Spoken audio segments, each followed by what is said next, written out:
Tudo pronto? Gravando.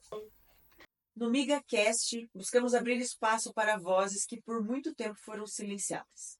Durante cada episódio, refletimos sobre a realidade que muitas mulheres enfrentam diariamente. Narramos histórias de dor, mas também de luta e resistência. Histórias inspiradoras de mulheres brilhantes. E mostramos a força, a luz e a perseverança que cada uma de nós traz consigo.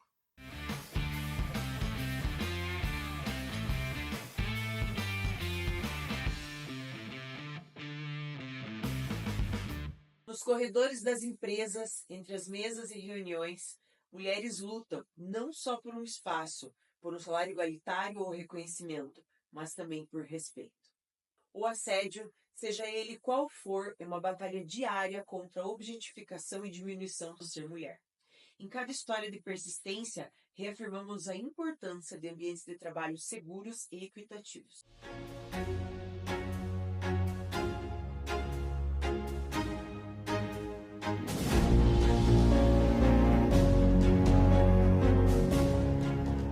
Comecei a trabalhar num restaurante italiano de garçonete.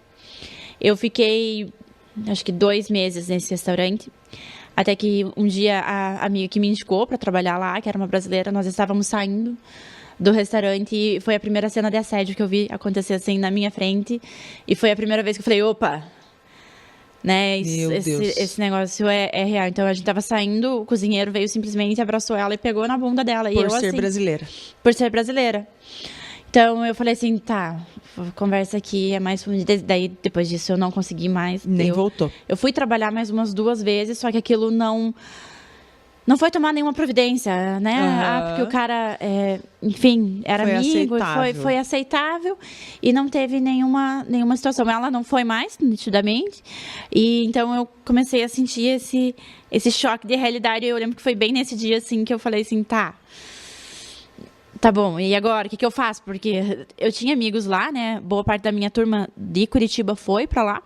Mas foi o primeiro momento que eu senti aquele momento. Além disso, em um mundo onde as rédeas financeiras ainda são predominantemente masculinas, nós questionamos. Por que as mulheres, mesmo tão capazes, veem-se frequentemente excluídas das esferas do poder de decisão financeira? Nós conseguimos mostrar que somos poderosas mesmo contra essa disparidade e que mulheres entendem e ensinam sim sobre gestão financeira e espaços de poder.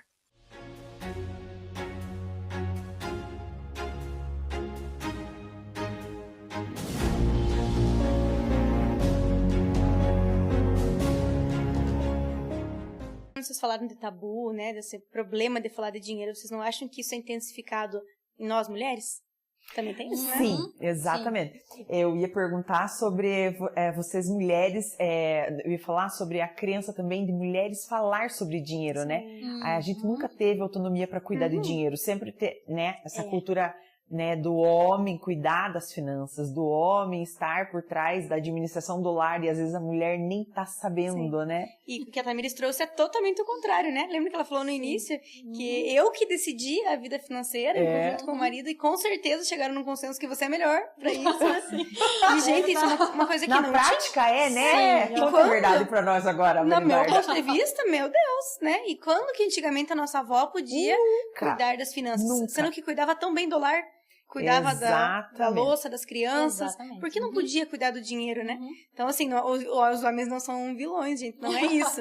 Mas eu adoro o fato das mulheres poderem entender sobre isso. Nossa, isso é incrível, né? Porque é mais uma coisa que nós estamos conseguindo mostrar que a gente é capaz, né? E às vezes melhor do que os homens. Oi, Aline. Nós comentamos então dessas dificuldades, né, que a mulher enfrenta até hoje, e eu quero destacar 2 delas aqui. Então, a primeira para mim seria esse acúmulo de funções, acúmulo de tarefas, né, que gera uma pressão, acho que interna muito grande nas mulheres. Então, ser uma boa mãe, ser uma boa esposa, uma boa dona de casa e ao mesmo tempo querer ser a melhor profissional da sua área, né? Então, acho que essa autocobrança é muito forte, as mulheres sentem ainda uma necessidade muito grande de aprovação social, né? De saber que é uma boa empresária, mas ao mesmo tempo que não deixou o restante para trás, né? Acredito que esse seja o primeiro ponto. E em segundo lugar, toda essa história que a gente vê é ao redor da profissão da mulher. Então é muito novo esses cargos de chefia, de liderança, onde nós vemos uma imagem feminina. Acredito que com o tempo e com ótimos exemplos que a gente tem, isso vai se tornar mais comum. Mas a sociedade como um todo agora que está experimentando, né, entender que a mulher tem tanta capacidade quanto os homens em grandes cargos, né, em cargos de destaque. Então eu acredito que essa história assim, mais recente da mulher no mercado de trabalho ainda seja algo que nos afeta bastante. Falamos também sobre o câncer de mama, uma luta que é tanto física quanto emocional. Um lembrete da importância da saúde feminina que merece atenção e cuidado constante.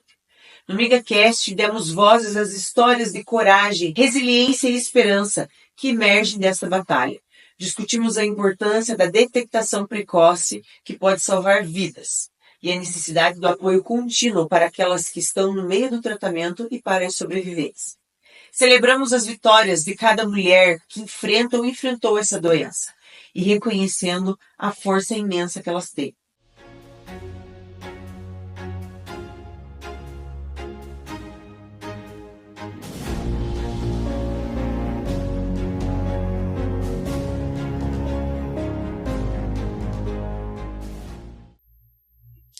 Foi bem na época que começou as vacinas ali, tudo. Eu tomei 2 doses da Coronavac. E um mês depois, senti uma dor no peito, né? Uma dor, assim, ficou o dia inteiro. Mas como eu tinha começado a me mexer, né? Fazer exercícios, academia, eu pensei, não, deve ter machucado alguma coisa ali e esqueci daquilo, né? E passou a dor. Mas foi uma dor diferente. Foi como se fosse uma coisa rompendo mesmo, um ardido, assim, diferente, né? E, assim, minha mama sempre foi pequena. Então, assim, nunca senti nada. Nem esses outros nódulozinhos que eu já vinha acompanhando, eu sentia, né? Era só por ultrassom mesmo. E aí, 2 semanas depois, eu lembro de eu acordando, assim, me espreguiçando. De repente, quando eu olho pra baixo, eu vi saltado, assim, um negócio enorme. Nossa. Enorme. E você não sentiu mais dor? Você teve só aquela dor e não teve mais? Não. Só que eu vi aquele negócio enorme. Meu Deus. Né? E aí, eu tenho uma amiga minha que é ginecologista, tudo. Liguei pra ela e falei, ó, não tá normal. Alguma coisa é, né? E ela, coitada, tava vivendo o puerpério dela, que o neném dela tinha acabado de nascer. Isso foi logo depois do meu aniversário até, assim, depois do meu aniversário isso aconteceu. E aí, a gente já, não, vamos pedir um ultrassom, né, pra ver, mas provavelmente é hormonal, ela me falou, né. Aí, quando eu fui fazer ultrassom, daí, a gente que é da área de saúde, a gente, tipo, você já olha aquele negócio, você já fala assim, não sei não, né. E aí ainda eu até comentei com a médica, assim, a gente quer uma resposta, porque os médicos geralmente ficam quietos nessa hora, né? Aí eu comentei assim, então, os médicos falaram que era provavelmente nódulo de gordura. Ela, aqueles eram mesmo, mas esse aí você vai ter que investigar. Meu Deus. Aí você já sai assim, não, vou investigar. Vamos investigar. Vai ter que fazer biópsia, né? E você, quando você recebeu essa notícia, né, tem que investigar, você foi positiva ou você ficou com medo? Eu acho que eu fiquei em choque. Em choque não, mas assim, acho que eu na hora eu não sabia nem o que pensar. Eu não tive crise de desespero, de ficar com medo, assim, mas ao mesmo tempo uma preocupaçãozinha, né? Tipo, e agora? Tá, investigar. Mas assim, eu já tava numa época que eu já tava assim, faz o que tá acontecendo, né? Agora, nós só temos que investigar. Sim. Né? Não tá acontecendo nada além disso, por enquanto, né? E aí, fomos marcar, né, a biópsia. E a primeira que eu fiz uma PAF, na verdade, que era uma daquela de agulha, não é bem a que a gente faz depois com aquela pistolinha lá, né? Mas a médica era muito boa. Fiz lá em Curitiba e aí ela conseguiu pegar já. Mesmo nessa, conseguiu pegar. E eu lembro que era uma tarde, assim, eu comecei a ligar lá no laboratório, porque daí a gente fica, né, esperando. E nada de chegar o resultado, liguei lá. Viu, queria saber se estava pronto. Dela, tá. E quando ela falou, tá, eu falei, ai meu Deus, e agora? Quero abrir ou não quero abrir isso, né? Mas aí eu abri. E eu lembro que eu tava sozinha em casa. Eu abri, E eu vi lá, eu não lembro, é diferente daquele outro, mas era por grau, assim. E aí, tipo, era o último e falava, né, possivelmente maligno, né. Tipo, possivelmente não, tinha células malignas, né. Aí eu lembro que eu respirei fundo, eu falei... Você tava sozinho? Tava sozinho.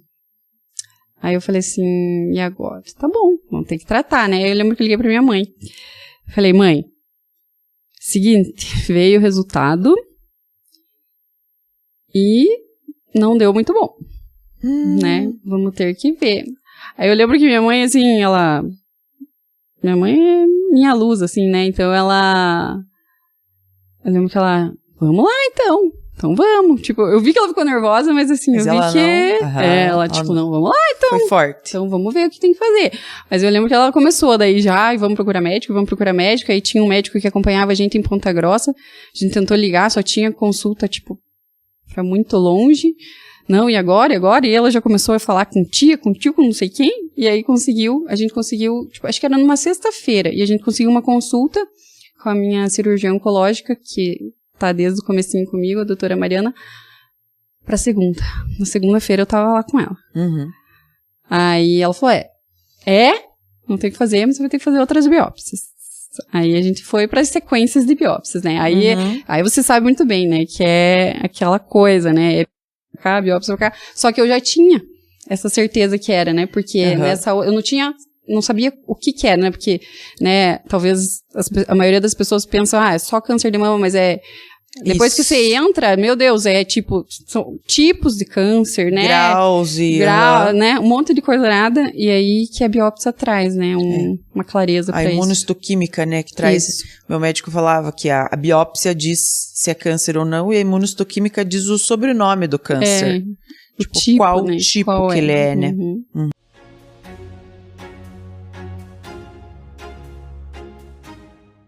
Mas por quê? Porque o câncer é uma doença multifatorial e uma doença moderna. E o que a modernidade traz pra gente? O individualismo, a competição, o excesso de trabalho, a falta de autocuidado, a falta de autocompaixão.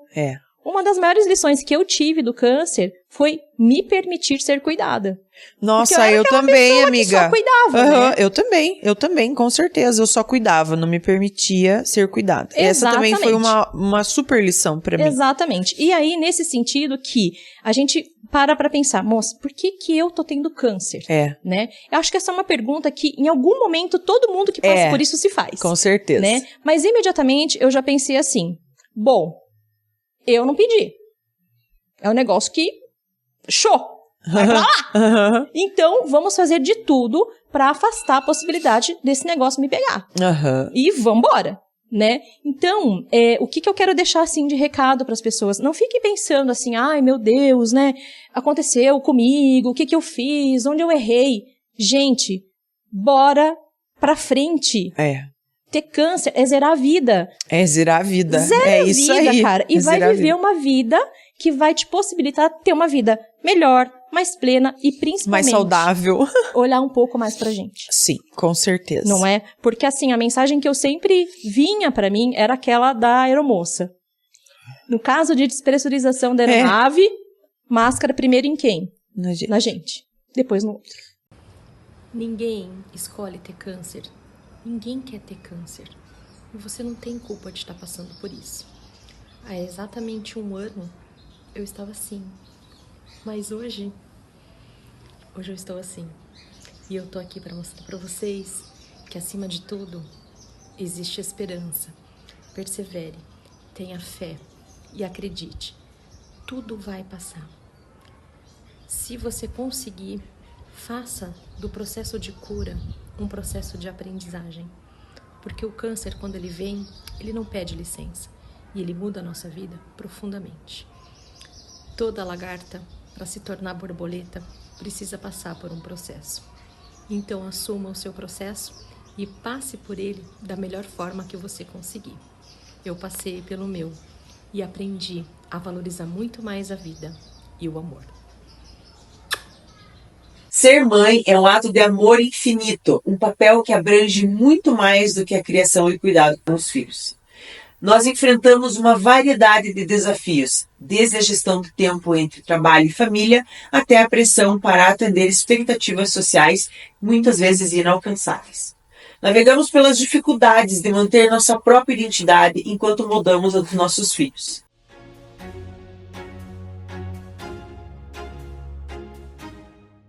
Sabe, Aline, uma das grandes questões, uma grande coisa que a gente pode fazer para os nossos filhos é desfrutar da nossa maternidade, cuidar deles, investir neles, se realizar, mas também ir para a nossa vida. Cuidar da gente. Então, assim, a mãe que trabalha fora, ou a mãe que não trabalha fora, mas tem amigas, porque essa mãe muito exclusiva vai gerar um filho muito exclusivo. E essa mãe também muito toda, que sabe tudo da criança, essa criança possivelmente não sabe muito sobre ela. Daí ela não nomeia o que ela pensa, o que ela sente. Sim. Ou a briga que ela tem com um amigo, é a mãe que resolve. Essa mãe, às vezes a nossa tendência, né, mulherada, de eu que sei. Eu que sei pelo filho e eu que sei pelo marido. Além disso, muitas vezes lidamos com a falta de suporte adequado em ambientes sociais e profissionais. No MigaCast, reconhecemos e valorizamos a jornada complexa e rica das mães, destacando a necessidade de um suporte mais forte que reconheça e atenda às nossas necessidades diversas.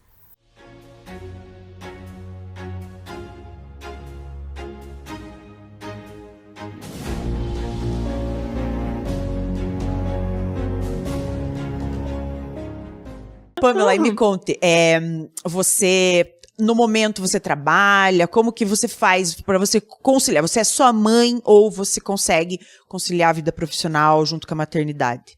Então, primeiro, eu brinco que primeiro eu sou mãe. Nas horas vagas, as poucas que eu tenho, eu trabalho com o digital. Então, há muito tempo, né, eu fui maquiadora também, né, você lembra? Fui por muito tempo maquiadora, maquiei também muitas noivas, tive ali a minha profissão. Me formei em estética, então eu sou formada em estética e imagem pessoal. Mas aí, quando as crianças foram chegando, né, eu já fui percebendo que seria um pouquinho difícil de conciliar tudo. E aí eu fui diminuindo os atendimentos e tal, até que hoje em dia eu já não atendo. Né, e aí eu encontrei, através do digital, uma maneira de eu conseguir, né, trabalhar ali e tal. E aí eu tenho as minhas funções, né, que eu atuo ali, já prestei serviços. Hoje eu me denomino como infoprodutora. Sim. Né, que produzo meus cursos, mentorias e tudo mais. Porque daí você consegue conciliar e trabalhar em casa, né? Isso, trabalhar em casa. Porque eu tenho certeza que deve ser muito complicado para você conseguir conciliar, né? Porque querendo ou não demanda um tempo, né? Cuidar de muita criança. Até os meus gêmeos, né, nascerem, eu ainda conseguia atender ali, contava com a minha mãe ali, meu esposo, ou então eu conseguia. Aí logo chegou o Miguelzinho, que foi assim, o espaço de tempo mais curto, eu já comecei a sentir dificuldade. E aí eu já comecei a pensar em outras possibilidades, né, de eu fazer, pra trabalhar mesmo, porque eu ainda me sinto assim, né, na necessidade de estar fazendo alguma coisa ali. Sim, então, a gente precisa, né, pra nossa cabeça, né. E aí eu comecei, né, a buscar ali oportunidades, o que eu poderia fazer e tal. E aí, como eu já produzo conteúdo, né, no Instagram já há um bom tempo, foi ali que eu me encontrei, né. Que tal, que legal. Então, mas aí, a estética eu precisei, né, me afastar e tal. E hoje você não trabalha mais com nada na área de estética. Não, na verdade, eu ainda tendo algumas clientes que me pedem, tipo, muito assim. Tem, assim, as clientes. Mas não é mais minha prioridade, né. Hoje minha prioridade é ficar ali, cuidar deles e me dedicar a eles. A tua prioridade é eles. As marcas deixadas pela violência doméstica vão muito além das físicas. São cicatrizes na alma que carregamos. Histórias de mulheres que dia após dia buscam forças para reescrever os seus destinos. Em cada passo dado em direção à busca de se reconectar, a decisão corajosa de buscar ajuda reafirma a capacidade feminina de ser resiliente.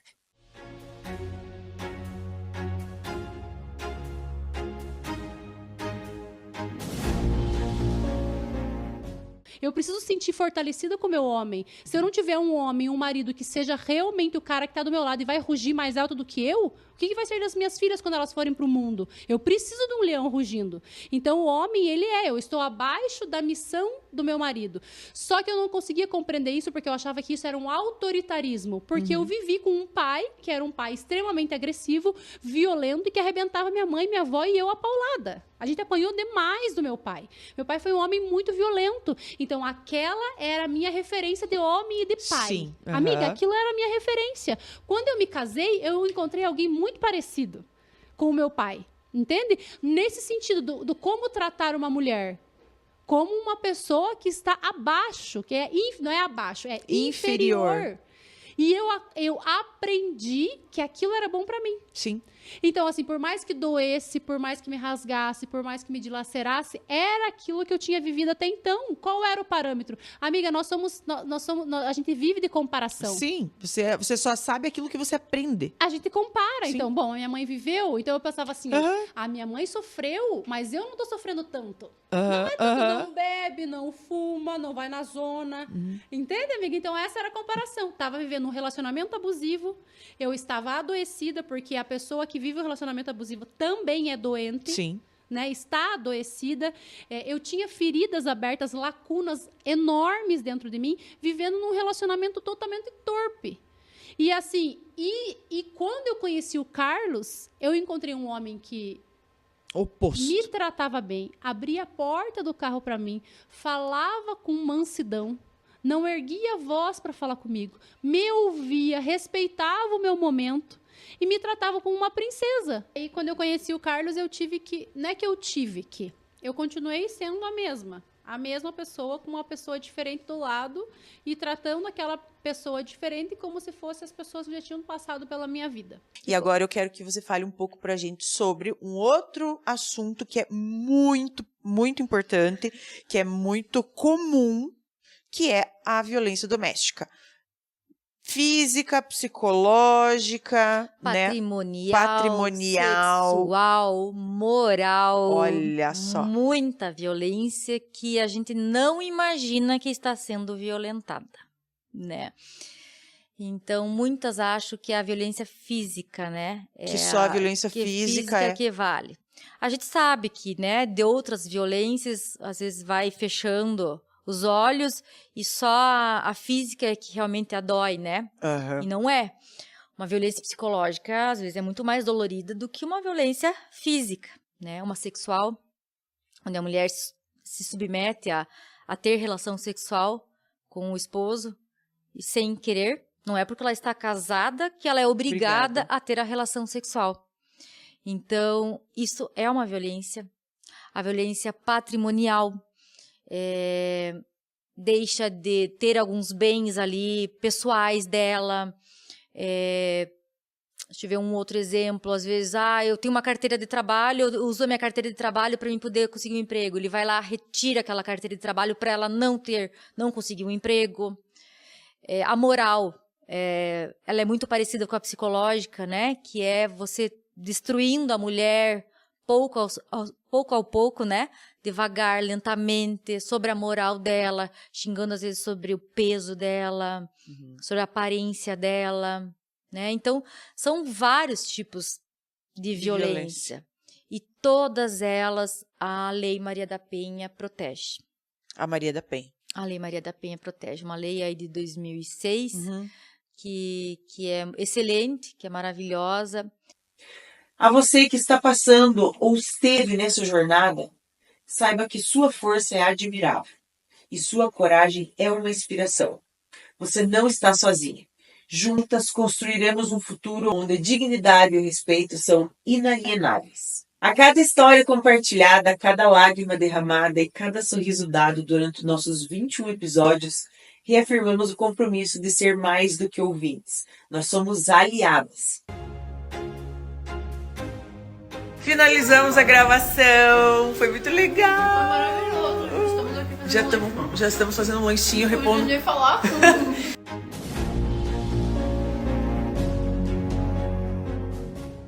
Mulheres, nossa voz é a nossa força. Juntas somos imparáveis. Afinal, aqui no AmigaCast o papo é de amiga, mas o assunto é de mulher.